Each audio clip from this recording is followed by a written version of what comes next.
Hello and welcome to the Wisden World Cup Daily Podcast. India have become the first team to book their place in the World Cup semi-finals, and they've done so in style, beating Sri Lanka by 302 runs in Mumbai. There were 80 odds for Kohli, Gill and Shreyas Iyer. Bumrah and Siraj then claimed 4 wickets in the first 19 balls before Mohammad Shami then took 5 for 18 himself as Sri Lanka was skittled for 55. I'm joined by Estelle Vasudevan. Estelle, what on earth did we just watch? Yeah, I don't know how to explain that. Um, obviously, we will allude to the Asia Cup final as well, where Sri Lanka were bowled out for 50, right? But when that happened, you could kind of almost write it off saying, performances like that are bound to happen. Um, and you just have to forget about it and move on. But now it's happened twice in about a month, 2 months, right? Um, I honestly, I don't know how you can explain that. Uh, because you feel like after that 50 all out, you're not going to go that low again. But yeah, not great, not a great feeling. I guess they didn't go quite that low, 55. Mhm. Maybe they've got small improvements. And it's also, I mean, they played the ODI series earlier in the year. Uh, Yeah, India got what is I think the world record margin of victory for a team batting first beaten by 317 or something. yeah. So for all those 3 years, kind of crazy. And yet at one point today, Siraj had figures of 9 for 21 against Sri Lanka since the start of the Asia Cup final. Um, so yeah, I mean, we will talk a lot about India, and that is obviously a big part of this is just how well they bowled. But on the Sri Lanka side of things, what will the reaction be? I mean, as we've said, this kind of thing has happened a bit recently, but happening in a World Cup is different, and I guess you'd also say that it happening again and again is a bad thing. Um, is this the kind of thing that will cause people to lose their jobs, or do we have to say that at the end of the World Cup? And would maybe finishing outside the Champions Trophy spots be enough to have that kind of conversation? Or do you think that they're kind of pretty realistic that this is a young team who are improving and they'll learn from this kind of thing? Yeah, I think before this game, you could say that, Sri Lanka's realistically a sixth place finish would have been kind of very acceptable, I would say. I mean, obviously, you come into the tournament wanting to get into the semis, wanting to get into the final, right? But realistically, a fifth, sixth place finish would have been very good for Sri Lanka. Seventh was probably the position they were looking at with wins against the Netherlands, Afghanistan, and Bangladesh. But that hasn't worked either. So now I think we are entering dangerous territory for the guys in charge, because there was quite a kind of uh, drastic change in 2021, where a lot of the senior players were out of the side, and Sri Lanka took this kind of youth first approach. Of course, they've kind of gone back on that in the World Cup itself, with Dimuth Karunaratne and Angelo Matthews coming back into the side. But there was that kind of push to try to play more modern cricket, which is an area where Sri Lanka had fallen behind in the last 8 years, I would say. Um, but now with this loss, and like you said, it's not one game. With the Asia Cup final, like I said before, you can write it off like one bad day, right? One really bad day. You know, Unprecedented. It's not going to happen again. But then it kind of did. So I would think that there will be serious investigations. Sri Lanka is very famous for these committees uh, to investigate what went wrong, right? So I wouldn't be surprised if some of those people in the higher positions kind of lose their jobs. Yeah, fair enough. But then the weird thing is that I guess I started writing the script for the pod at the halfway stage, but there have been a few positives from Sri Lanka for the World Cup, like Dilshan Madashankar, for example. He's unless one of the Indian quicks overtaken him, is the leading wicket taker at the World Cup. Bowled nicely for his five for an expensive five for, but still that ball to Rohit second up was really nice. Sadura Samarak bowled has batted nicely. But I was thinking you would have said similar things at the end of 2019 as well, I guess, when they sort of exceeded expectations, and you're like, maybe they could build on this. And now you're looking at a young side again, thinking maybe they can build on this, but then you're also wondering, is it going to be the same old story in 4 years' time again? I don't know. Yeah, the thing with 2019 was, like you said, we did exceed expectations basically by beating England, right? Here as well, I think if it got 4 wins, it would have been, I mean, people would have been content with that. But in 2019, that was very much a kind of, I don't think a lot of people in Sri Lanka were happy with that squad. I mean, you had guys like Jeevan Mendis, Milinda Sirivardhana, who were well beyond, their peaks, right? But here, a lot of them are very young. A lot of them are below 30. I think even with Angelo and Dimot, who are 35 and 36, I think the average age is 28 or 29, right? So it is a young team that could potentially be, a team to look forward to in the future. But then when they've had struggles like this, there is this huge temptation kind of to go back, right? And to depend more on experience and guys who played a lot of domestic cricket. So that, I think that's where it's different from 2019, because 2019, Sri Lanka beat England, and everyone was happy with, everyone was content with what happened in that World Cup, because we didn't go into that thinking we would be coming back with the trophy, right? Here again, I don't think they were expecting to win the trophy, but certainly not expecting performances like this or the one we saw against Afghanistan. Yeah.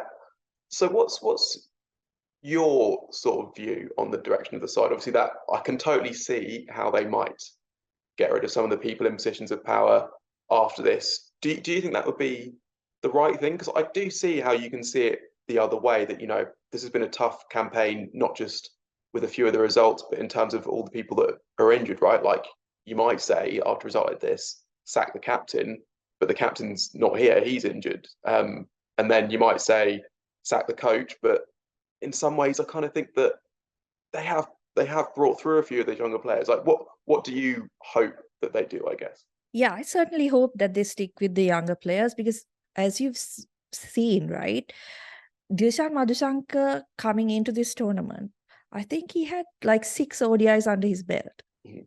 And he's a top wicket taker in the tournament. And you have performances where basically you're bowling at the death, and, batters are trying to take you on and you're getting wickets. That's not really been the case with him. He's consistently been picking up wickets in the power play. I believe he's only behind Marco Jansen in terms of wickets in the power play, right?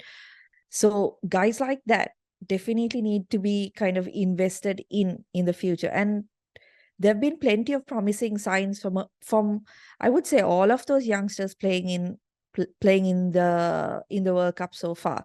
So I would hope that they stick to that kind of team, because in a sense Sri Lanka is different from a lot of countries like England or India, where players kind of, they get that high level of cricket only once they come to international cricket, right? So they're making their way only once they reach that highest level. They don't have this quality of cricket in the domestic level. So you have to give them a bit of time. You can't expect things to change in 2 years in this case, right? Where Sri Lanka took the decision to kind of change their approach in 2021, bring in a lot of young players. But at the same time, while I say that they should stick with those kind of plans, I think there also needs to be a lot done domestically to ensure that the cricket played at that level is kind of supplementing this, right? This style of play.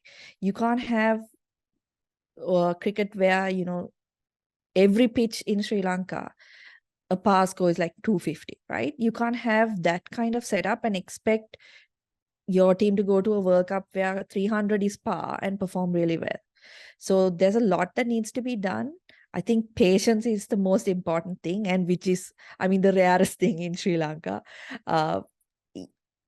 They just need to be really patient with these guys, because for younger guys, if they get the sense that, look, they're on a short string, then that's not going to help anyway, right? So yeah, I hope they kind of stick with the same kind of approach and setup, but there needs to be a lot done behind the scenes and at the lower levels as well to make sure that Sri Lanka is competitive in the coming years.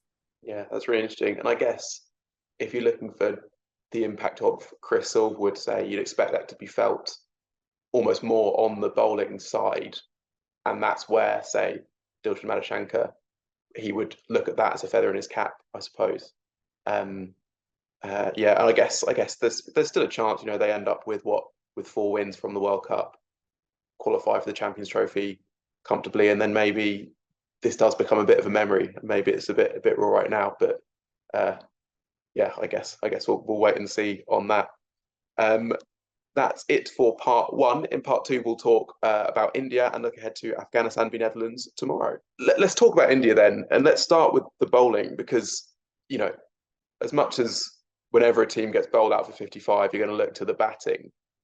This was just an incredibly high quality of fast bowling. Like CricViz on their expected wickets model said that as opening spells go, this was the best they'd seen since 2015. I mean, that first ball from Bumrah was amazing, and then Siraj comes on and he's 3 for 0 off 7 balls, and then Shami comes on and he's 3 for 1 off 2 overs. I don't know if favourite is exactly the right word, but did you have a favourite wicket among the 10 to fall? Yeah, I think the first one, just like, I think as a batter coming up next, when you see that delivery, you're already on the back foot, right? Mm-hmm. Like you said, India's just that fast bowling attack is so relentless. There's no release. Siraj hasn't been in the best of form. I think he's only really dominated Sri Lanka somehow this year. But it's relentless with, like, you get past Bumrah, then you have Shami. Uh, if Shami doesn't perform well, which is really rare, you have Siraj to deal with. And then you have Kuldeep Yadav coming up, right? And Jadeja's kind of flown under the radar, but he's tough to get away as well. So they don't have a bowler that anybody can target. And it so happened that this game, it was like, a batting lineup performing badly versus them bowling kind of at their best, right? Yeah, favorite wicket, I won't say favorite because it was painful, but yeah, definitely the first one was the best one for me. Yeah, I think that was mine too. The third Siraj one as well, sort of just clipping the bells, is also nice. But it's actually, I think sometimes LBW wickets don't quite get the credit that they're Mm. due because when the stumps are flying everywhere, everyone's like, "Oh wow, that's so amazing!" But actually, it can be just as good as a ball that beats the bat and hits the stump because you've beaten the bat and hit the leg. And yeah, it was crazy good. What do they do when Hardik Pandya's back fit? Because these three weren't playing together when he was in the side, and I think a lot of people sort of bought the logic as much as most teams would be picking Mohammad Shami over Shardul Thakur. Indy didn't need a sixth incredible quality bowler and would sometimes like the extra batting depth, but these three are so good and the spinners are so good. Is there a way that they can all play, or do they have to just go back to that previous thing and then is it Siraj then that sits out? I don't know. Yeah, that's an interesting one, right? Because you would think that they'd want to stick with the three quicks and have Kuldeep and Jadeja as well. But today we did see a little bit of a wobble in the batting in that middle period, and I think a better bowling attack would have probably had them bowled out for about 320. Mm-hmm. So with India in the past, and I think this is kind of something that I can apply to Sri Lanka as well. The batting always is a bit more of an area where you want to kind of pump up. Um, so I think we might see one of them missing out, and in terms of form, it has to be Siraj, right? Because you can't drop Shami after he's picked up 14 wickets in 3 games. So it'll have to be Siraj, but that'll be tough, I think, because I mean, you have to argue that maybe he provides something with the ball that it doesn't matter whether you have the extra option in the batting, in terms of having Pandya. Yeah, I think that's right, and I think probably does have to be Siraj. I mean, 14 wickets in 3 games is completely mad. I mean, so Madhushankar's top of the wickets, right? And he's got, is it 18 that he ends up with today? And then Shami's 4 off him, and he's only played 3 games, less than half of the World Cup. India also, it's interesting you mentioned the batting because there was that bit of a what wobble is too extreme, but you could still see in the batting why they have wanted batting down to number 8 because you could see how it was almost on the verge of becoming precarious. Like if they'd lost one there, then you think maybe they can limit them. They didn't lose that one, and they were able to just go on. But they also did bat well, right? Like Gill, this was a substantial innings when he hasn't had as much time in the middle as we would have expected coming to the World Cup. Kohli just looked good again, and they had to ride out a tough phase. So that's encouraging that I guess they can get through that, and that Gill's got a few runs under his belt. Yeah, I think Gill and Shreyas Iyer were the 2 players who they would have really wanted to get runs, right? And both of them were able to do it. There's kind of a thing in Sri Lanka where we say that we like to form up the out of form players and teams. So I think we did Australia a favor and everyone else a disservice earlier in the tournament as well. So again here, 2 guys who were kind of, or 3 guys actually, who were not in good touch. Siraj with the ball, and Gill and Shreyas Iyer got runs.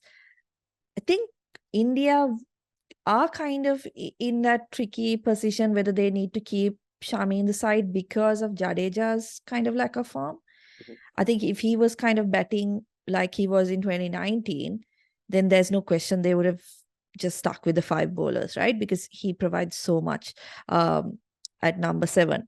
But yeah, what can you say about them, right? They look like, I think, one of the most complete sides that we've seen in a long time. Yeah, it's a really good point about Jadeja actually, because I mean, it ends up looking really good on the scorecard, but it was kind of a weird innings right towards the end in that last over. Like, seemed like Rohit was telling from the balcony that he had to keep the strike, and then he didn't, and then there was some really weird running going on. In the end, he obviously did a very good job with the bat, but you're right that comes into it. And then the other thing with Shreyas Iyer I thought was just odd is that we know he's got, if there is a question with him, it is against the short ball, and that's teams target him with that, and it didn't feel like Sri Lanka did, which is odd. So he'll obviously take lots of confidence from it, but I don't know if we can say that he's exactly answered that question. Do you think? I think if he comes up against a side that is willing to kind of risk that and bowl some quick short deliveries at him, there might be an issue. Sri Lanka's, I think it was only Madhushanka who was trying the short ball, right? And even he was trying more of the slower short delivery than, really trying to beat them for pace. So yeah, I think a team that can, someone like we could possibly see it in the next game against South Africa, where I'm sure that if they do get to bowl to him, they'll definitely be trying the short stuff. Well, looking forward to tomorrow. That's a big game as well. They're kind of all big at the moment. Netherlands still theoretically in it. If they win and get to 5 from 5, they'll have a chance, I suppose, and also will want to be putting themselves in a good chance of the Champions Trophy. But Afghanistan actually, if they win tomorrow, and they should go into it as favourites, then they'll have 2 games against Australia and South Africa. That if they win those, they'll have a very good chance of making the semis. Now, obviously, they would be significant underdogs in those, but coming into the tournament, you wouldn't have expected we'd be going into the last 3 games, I guess, saying Afghanistan have maybe the best chance of the teams outside of the top 4 of pushing the top 4, I guess. And also, it should just be a good game between 2 teams who have surprised a few people in the competition so far. Yeah, absolutely. And they've both played really good cricket.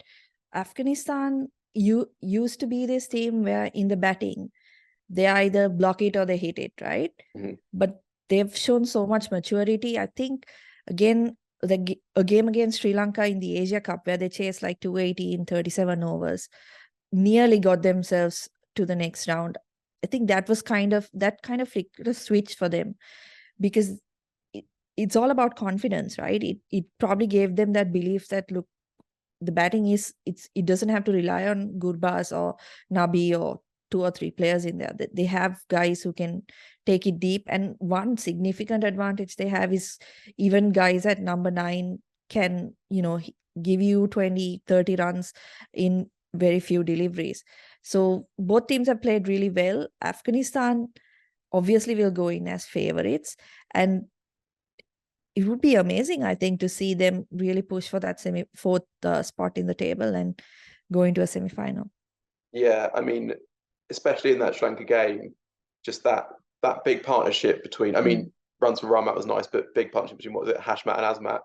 That's, yeah, they should take loads of confidence from that, because even coming into the tournament, people saying like, okay, maybe they'll cause a few teams problems because they've got the spin attack and they've got some quicks and they've got the two openers, but there are some weaknesses below it. And now actually you're looking at them thinking like, actually all those guys in the top six have done something of note in the tournament so far, and that bowling attack is really good. So yeah, I mean the semi-final is still an outside bet, but wouldn't be surprised, I think, if in one of those two games they are at least in it quite deep into the game, even if they end up losing both of them, I think. But yeah, it should be fascinating anyway. And please do join us tomorrow when we'll look back at that Netherlands Afghanistan game and look ahead to what will be an absolutely massive World Cup Saturday. Cheers.